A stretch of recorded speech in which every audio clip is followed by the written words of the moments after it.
السلام علیکم، آداب۔ آج ہم ورث عرب میں آپ کا سواگت کرتے ہیں، خیر مقدم کرتے ہیں۔ جاہلی عرب اور قدیم ہندوستان میں طبقاتی تقسیم کیا تھی، آج ہمارا یہ موضوع رہے گا۔ آج ہم یہ جانیں گے کہ جاہلی عرب اور قدیم ہندوستان میں سماج کی بنیاد کن چیزوں پر رکھی گئی تھی، طبقاتی تقسیم میں کوئی مماثلت تھی۔ آئیے اس تاریخی پہلو کو کھوجتے ہیں۔ اگر جاہلی عرب میں طبقاتی تقسیم کو دیکھا جائے تو اس کے کئی حصے ہیں۔ اس میں ایک تو وہ طبقہ ہے جو معززین اور سرداران قریش کا آتا ہے۔ یہ وہ قبیلے تھے جو مال و دولت، تجارت، اقتدار پر قابض تھے، حکومت پر قبضہ تھا۔ قریش، بنو ہاشم، بنو امیہ جیسے قبائل اس طبقے میں شامل تھے۔ سیاسی اور سماجی فیصلے انہی کے ذریعے ہوا کرتے تھے، انہی کے ہاتھ میں تھے۔ دوسرا طبقہ غیر عرب یعنی آزاد شدہ غلاموں کا تھا۔ وہ غیر عرب جو کسی عرب قبیلے کی سرپرستی میں آ جاتے مگر انہیں برابری کا درجہ نہیں تھا، بعض اوقات ان کی وفاداری کی آزمائش لی جاتی تھی۔ تیسرا طبقہ وہ تھا جو غلام یعنی داس تھے اور بالکل لوور کاسٹ کے تھے، یعنی ایک وہ طبقہ جس کو اپر کاسٹ کہا جاتا ہے، ایک مڈل کاسٹ، اور یہ سب سے جو تیسرا طبقہ تھا یہ لوور کاسٹ ہے، غلام اور کمزور طبقات کا۔ یہ غلام زیادہ تر جنگی قیدی یا قرضدار یا خریدے گئے لوگ ہوتے تھے۔ ان کے ساتھ سخت آزمائشیں ہوتی تھیں، سخت مشقتیں لی جاتی، ان کے حقوق بھی محدود تھے۔ حضرت بلال حبشی اور دیگر غلاموں کے ساتھ جو مظالم ہوئے ان کی داستانیں آج بھی تاریخ کے صفحات میں موجود ہیں۔ چوتھا ایک طبقہ وہ تھا جو خانہ بدوش تھا یعنی بدوؤں کا قبیلہ تھا۔ یہ چرواہے اور محنت کش لوگ تھے۔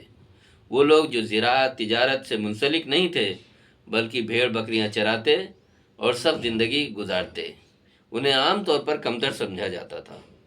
اسی طرح اگر ہندوستان میں جو قدیم ہندوستان ہے یا پراچین بھارت ہے اس میں طبقاتی تقسیم کو اگر دیکھا جائے تو اس میں ہمیں ایک وہ طبقہ جو اپر کاسٹ کا ہے اس میں برہمنوں کا طبقہ ملے گا، جو پجاری اور عالموں کا طبقہ ہے۔ مذہبی رسومات اور ویدوں کی تعلیم بس انہی کو دی جا سکتی تھی جنہیں سب سے اعلیٰ مقام حاصل تھا۔ سماجی اور مذہبی امور میں انہیں مکمل اختیار حاصل تھا۔ دوسرا چھتری طبقہ جو جنگجو اور حکمراں طبقہ ہوا کرتا تھا۔ بادشاہ، سپہ سالار اور فوجی افراد ریاست کا دفاع کرتے تھے، سماج میں عزت دار سمجھے جاتے تھے مگر برہمنوں سے ان کا درجہ نیچے تھا۔ تیسرا ویش، تاجر، کسان اور صنعت کار، اس میں کاروباری، زراعت، معیشت کا انحصار انہی پر تھا۔ بڑے محنت کش اور پیداوار کرنے والا طبقہ سمجھا جاتا تھا۔ اور ایک آخری طبقہ تھا جسے شودر کہا جاتا تھا۔ اور شودر جو ہے بیچارے یہ وہ طبقہ ہوتا تھا جو بہت ہی گرا طبقہ ہوتا تھا، بڑا ہی لوور کاسٹ اور بہت ہی مظلوم، پسا ہوا سماج، جنہیں مزدور اور خدمت گزار کہا جا سکتا تھا۔ یہ سب سے نچلا طبقہ تھا جو سب طبقات کی خدمت کے لیے مخصوص تھا، انہیں ناپاک سمجھا جاتا تھا، ان کے ساتھ امتیازی سلوک برتا جاتا تھا۔ یہاں ہم بہت سی چیزیں اس موقع پر دیکھ سکتے ہیں کہ ان کے ساتھ کس طرح کی تفریق ہوتی تھی۔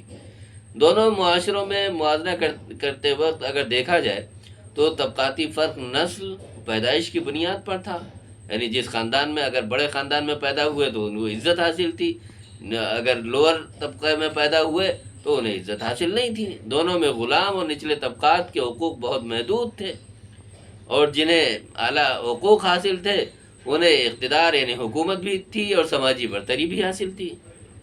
عرب معاشرہ قبائلی نظام، جبکہ ہندوستان میں ذات پات کا سخت نظام موجود تھا۔